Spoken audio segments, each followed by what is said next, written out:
guys asked me to watch Camp Cretaceous, and I've got to say, honestly, I don't hate it. I actually like it. It's okay. It is pretty kiddie, I do have to say that, but it's not as mind-numbing as I thought it was going to be. I actually am enjoying it. I'm enjoying watching the characters as they grow up. They start off being very campy at first, and then it develops into more so of a story. So this is going to be my review so far of Camp Cretaceous.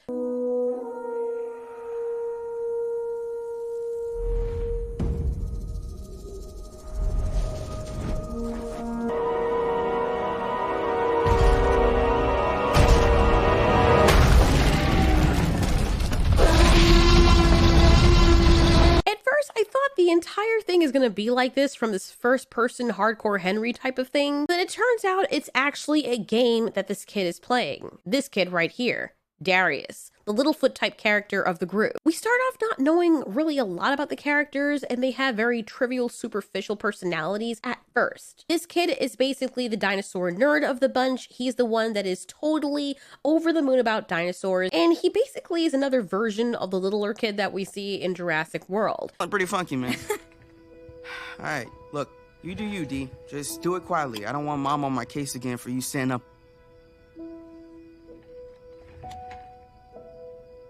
You don't really know a lot about the characters, which is more realistic because as we go along, you get to learn more about a person when you meet them. So you don't start off knowing a lot about the characters. I do like Darrius's character though. At first, when I saw him in the trailer, I was like, Jesus Christ, this thing is so freaking annoying. I feel like I'm watching the Muppets, but he's actually a pretty cool character and I end up really liking him at the end. But if you've watched Land Before Time, dude, he's freaking Littlefoot. And even more so when you realize what his backstory is. He tries constantly to beat this game because apparently if he wins this game provided by Jurassic World, he gets to be one of the first kids to enter the park at Jurassic World. Only a few kids are able to beat this, and after staying up for a while and wondering what's going on and why he can't beat it, he comes to the conclusion that he is missing some very detailed information. And of course, because he's really smart and he's really a nerd, he figures it out. Yeah, boy! Figures it out by utilizing the raptor bone. And there it is, the call sign. The very thing that Alan Grant had used in Jurassic Park 3 to call out to the raptors.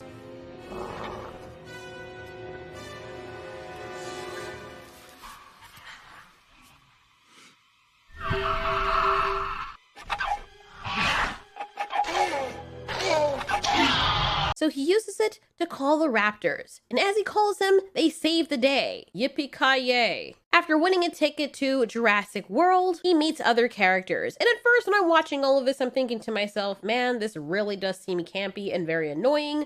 I hate these kids. They're weird. Everyone is acting way too over the top. But honestly, as it starts to go along, I actually kind of start to like them a little bit.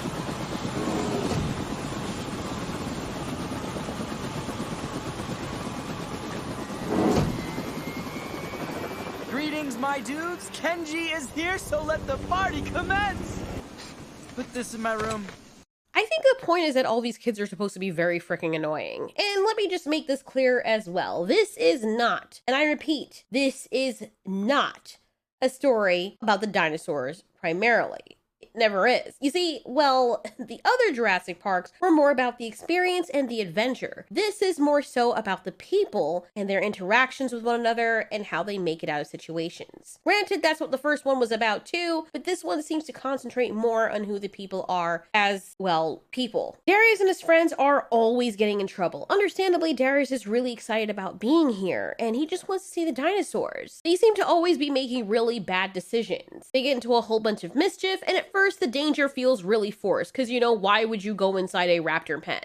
Of course, there are a lot of near-death experiences, and right at the last minute the kids are totally safe and the raptors and the dinosaurs always move in slow motion just until the kids are right out of reach. Kenji is full of himself. He's also like the, I guess, Jonas brother of the group. Darrius is the only one who actually wants to enjoy his time here.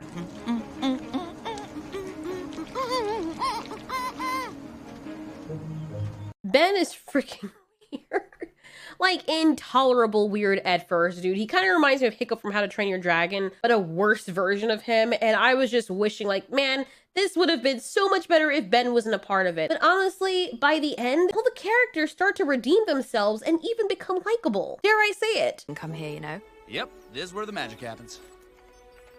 Doc woo woo! Guess who's ready to have a blastocyst from the pastocyst? The mitosis with the mosasis. Like, what even was that? It is pretty cool, though, that the cast looks almost exactly like their characters. But seriously, everybody has their own issues. As I said before, Kenji, very full of himself. Normal person, just really excited. Apparently, being a nerd is what's wrong with him. I don't know why that is an issue, but whatever. I may be biased. She's a tomboy / introvert / athlete, which honestly kind of fits who I was, or who I, well, more so was. I'm not doing sports anymore. It was a lot more friendly, but also very introverted. She doesn't like making friends very easy. She doesn't trust people very easily. Brooklyn is very full of herself, but not really. Only to the degree that she wants people on her social media to like her so much, she forgets to really be comfortable with who she is and what she wants. I really hate how she ruined every moment with wanting to take a selfie or wanting to take a picture, and she wouldn't even turn off the sound to her freaking camera. You do know that that's a possibility, that you can actually turn off the sound effect for the camera taking a picture. Sammy was really annoying at first. I mean, to be honest, all of them were annoying. And of course, you guys know Ben and all of his OCD tendencies, which his parents probably are responsible for. More so maybe his mom. There are elements of the story that hint to you that there are mysteries to be uncovered, like what Dr. Wu is doing, what the company that Sammy is actually working for to help out her family is doing. Why'd they have to do Dr. Wu like this? Seriously. This is not how he looks. And basically how the kids end up getting along. You know this park like the back of your hand, right? Duh. So you definitely know which side of the fence the Carnotaurus is on?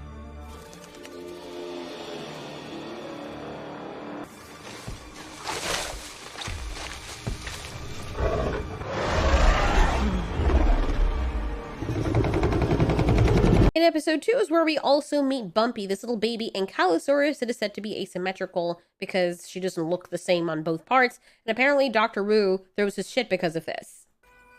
You guys, look. I think one of these eggs is about to hatch. That's not possible. That Ankylosaurus has only been incubating for 10 weeks.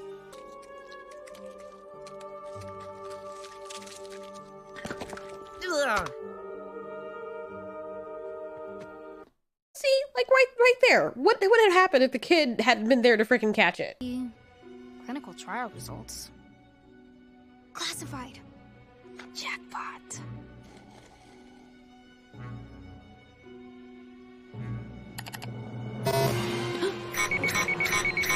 Another thing that wasn't realistic, she's so good with computers and social media, right? When something makes a big, loud, blaring noise like that, it usually means that it's going to alert the people of that facility to your presence. So maybe you should leave the room. But no, she stays in the room and continues to fiddle on the computer until she gets caught. Understandably and rightly so, Dr. Wu gets very upset with the kids for invading his space. Kenji ends up saving Darris's life from Toro, the Carnotaurus. Are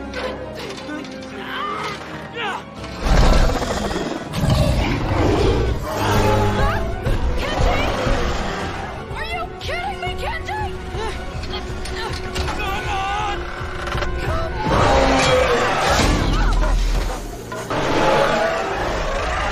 And again, that was really nicely shot the way they did that with the element of danger. They regroup and Kenji tells Darris that he won't tell anyone about what happened, but he ends up doing that because he wants to look like he's popular and cares about being the center of attention. Meanwhile, Sammy becomes the most annoying character other than Ben because she's constantly trying to force a friendship on Yasmina. However, I understand where she's coming from because she's just really friendly and Yasmina should be enjoying her time here. After all, it is camp. Harry seems to be the one who is the most excited because, well, we'll find out more about his backstory. Because even though he's freaking out about the dinosaurs, I do have to reiterate that this is not predominantly about the dinosaurs. This is more about the interaction between the characters and them growing as characters. At times, the counselors even seem to force some of the most incompatible personalities together, like Yasmina wants to just be left alone, and Sammy's like, let me force myself on you. Come on, open up and get out of your shell. And Yasmina's like, I want to stay in my shell, and I completely understand what she means. Like, I'll come out of my shell when I'm good and ready. It's like trying to force a turtle out of their shell. You're only going to end up injuring them.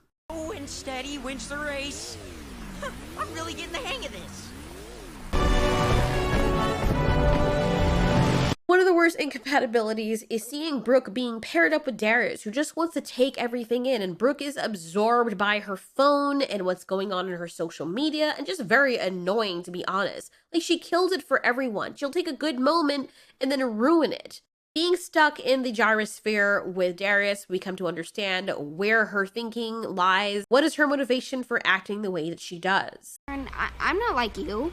I can't just tell a lame story and move on. Wasn't that lame?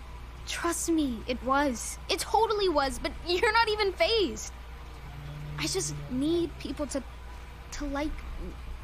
First, you want to feel sorry for her, but people like this are very dangerous and self-centered and very narcissistic, and this is the problem that she really has. They kind of play it off a little bit, but honestly, in the beginning, she just ruined things for me. I understand why Darris didn't even want to go in there with her, because first of all, she's really disrespectful. If something is not what she thinks is cool, everybody else is labeled lame, and she's severely full of herself to the point where you're asking, where are her parents? Meaning, where were they in the upbringing of their child? Walked closer. Her jaws opened wide. What? Huh? For the vlog.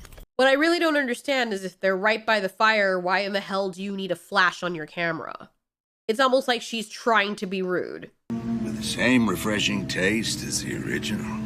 But without any of the sugar! The T-Rex stopped. Dang! Ah! Out of space. Wait, I'm sorry, hold on. She's very unrelatable at this point, but the only time I actually get to like the kids later on in the show is when they're in danger. Yeah. Is when they're suffering. You see her crying and you're like, okay, you're a person now. Now I can relate to you. And that's how they actually become friends. They do talk about that later on, but that's what connects them. The fact they can all be relatable by feeling scared when they're in danger together. We see that Sammy also has nefarious plans because she is caught doing something with the ceratopsy and taking some kind of sample. And then Brooke's phone goes missing. Now, we as the audience are privy to Sammy having stolen it because obviously she doesn't want Brooke to have that information or that footage of her taking samples. It's very sad because Yasmina opens up to Brooke. Sorry, not Brooke. She opens up to Sammy and trusts her. Straight up stands up for Sammy by getting in Brooke's face and telling Brooke that Sammy didn't take your phone, you're being paranoid. And then later on it's discovered that Sammy actually did. Look that way. Wait! Come over here! Do you guys even know how to do interviews? Darius, stand? No. What the...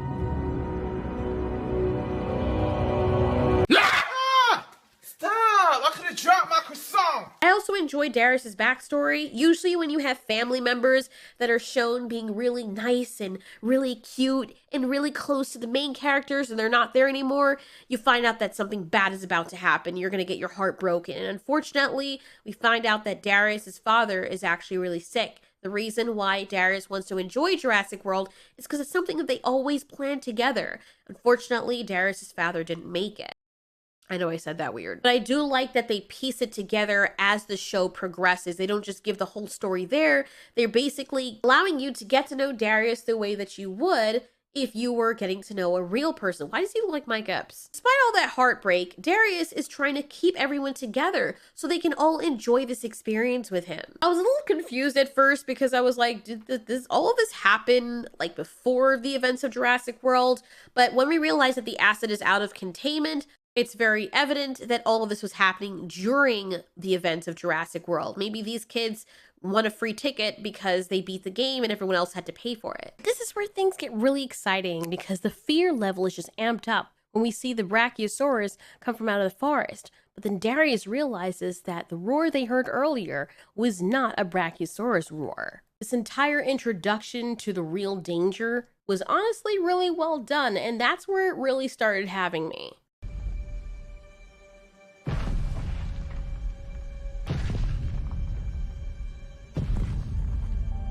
There's something out there. Something big. And the use of tension here is so well done. Aside from their chippy little voices, it almost sounds like the first Jurassic Park.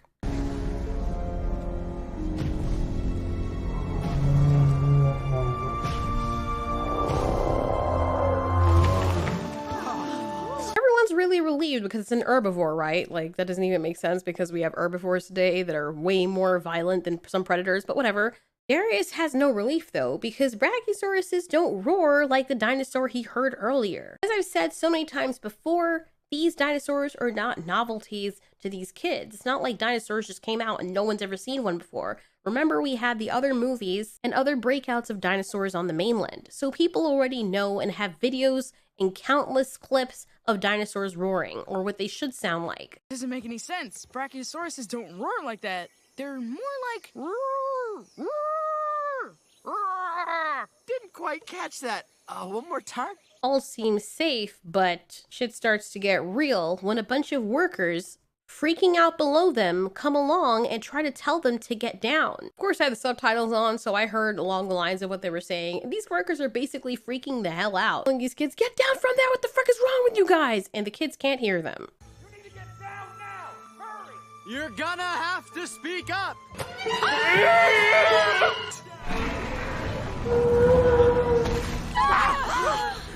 Why aren't you moving? You dumb kids! Get down here, right? So, okay, I can forgive there being no blood there, but that was really nice the way they set up that scene. Not bad at all. The kids begin fighting for their lives and they now realize that they are in real danger. When the tower goes down and the zip line breaks, Darius falls, and that's when we get the flashback of what really happened to his father. His father had cancer or something like that and died and could not go to Jurassic World with him. That's why he was trying to enjoy it for his dad. And I like that they imply what happened. Like, Ben walks over to a Jeep and he's like, yeah, not everyone made it, and there's a lot of people that are hurt, but they don't show anyone being hurt. In episode 5, they find Bumpy, who is growing at a ridiculously accelerated rate. I mean, I know the dinosaurs of Jurassic Park are supposed to grow very fast, but Jesus Christ, this is like over the top. Bumpy is a very cute addition though, and kind of reminds me of Spike from The Land Before Time. It's basically the same role that she fills. Honestly, having this baby around is a strong liability, but I probably couldn't leave her either. The good news is that it seems as though she imprinted on Ben, so she'll follow him wherever he goes. And Ben doesn't feel so alone anymore. He wants someone to stand up for her, and he's going to be that person since he always feels left out. Though the group does argue very logically here when they're telling Ben, yeah, you can't bring this thing with you because there's dinosaurs hunting us and that thing is going to roar very loud. And several times in the show, it does roar very loud and give away their position. Anybody with a right mind would have been like, okay, let's dump this thing because obviously it is a freaking liability. Later on, the group finds that there's one worker who was still there, but then the worker turns out to be a bad guy because he takes the van that the kids got and just leaves them there like they were right there. Why couldn't you let them in? But it's okay. Bumpy saved her life and saved all of their lives because she, who was trying to get the van back, Yasmina, tripped over Bumpy, and it turns out that because that guy stole the van and got taken out by the Indominus Rex, Bumpy saved their lives, which is totally unrealistic because had she gone to the van, that probably wouldn't have happened. I like that they do show him fighting for his life though, even though he's not really that important of a character. I guess they want to have the fear amped up. Like, yeah, this is what would happen if you actually came face to face with the Indominus Rex. He tries to hide, Indy pushes it aside, and his goose is cooked, unfortunately. The rest of the episodes are just them skirting dinosaurs and basically like a puzzle video game where they're trying to figure out how to get by. Of course, they escape, and later on, it is discovered that Sammy, in fact, was the one that stole Brooke's phone. It sucks because Yasmina wasn't really close with her and then started to open up and even went to bat for her, constantly defending Sammy when Brooke came after her for accusing her. Not to mention, they could have used that phone several times to call out to someone, to let people know that they were in danger. Yeah, it's so freaking embarrassing. Like, why would you even keep the phone with you at that point? I don't even understand it. We see some pretty visuals of the dinosaurs as the kids are trying to survive and make their way to the dock because now they've realized that they are the only ones at Jurassic World. Everyone else is being evacuated and they need to make it to the ships because no one knows they're gone. We see most of the Mosasaurus once again. And I do like the shots that they have here. It really looks like one of those sci-fi movies with a megalodon under the water. I also appreciate that at least someone gets hurt. It's realistic because look at how far she is. Look when she's going in and she's like, oh crap, she's going in really fast towards concrete and lands and she's totally fine. But no, it turns out that she's not. The way she landed was very realistic because of the velocity and momentum that she had. so her ankle is all torn up. Not only do they have to survive, but now they have to help Yasmina because she can't walk properly. They meet up with Toro again and are forced to take the monorail, and then we see the pterosaurs or pteranodons or whatever you want to call them. They're so much smaller than the dinosaurs from Jurassic Park 3, so I can't really keep up, forgive me. Ben is crawling on the top of the monorail trying to get to the control room because if they don't, they're going to crash right into another train car that is on the tracks. He has to reach there in time. And as scared as he usually is, this is the bravest that we've ever seen Ben. They narrowly escape, and Ben is the good guy. And honestly, this is where the show starts to feel real to me. This is episode 7. We only have one more episode after this. But yo, the way that they shot this, it was just so well done. It made me appreciate Ben more. It made me appreciate the danger they were in a little bit more. Even though you know nothing's really going to happen to him. But at least they made it feel a little bit real. Ben! I didn't know you had it in you.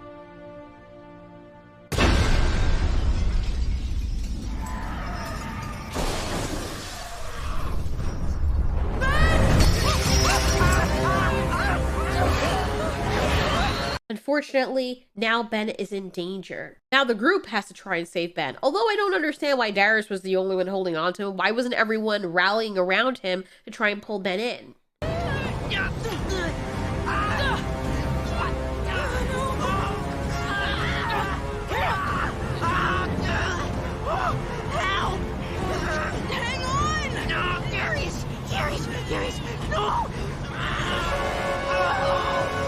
Poor Ben. Like the way they shot that, and the actor was really, really good because it really felt like Ben was scared. You could hear in his voice how like freaked out he was. They don't usually do a good job of that with kid movies or kid cartoons, but at least in this, they did a really good job portraying how afraid Ben was, and I really felt really bad for him. Having lost Ben, everyone feels despondent, and they meet up with the Carnotaurus again. They still have to fight for survival, despite mourning their friend. But near the end, they all make it out, and it's wonderful, and you think that it's gonna be over, and this is it. Yes, they're gonna escape off of this stupid Isla Nublar and go back home to their families. But alas, the ship is already gone, or the ferry. No one is there, they're all alone. Psych!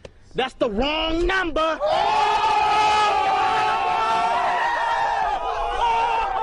Despite all that, because they're all friends now, they're going to figure it out. They're going to stay here and they're going to wait for help to come because, of course, people are going to realize that they're missing. I actually did like the show, and I actually will watch season 2 because near the end, they also imply that Ben might be alive after the baby Ankylosaurus finds him. Of course he is. We all know the kids are not going to die. I mean, I would have more respect if one of them actually did die because that's another way to teach kids about death, but you know, whatever.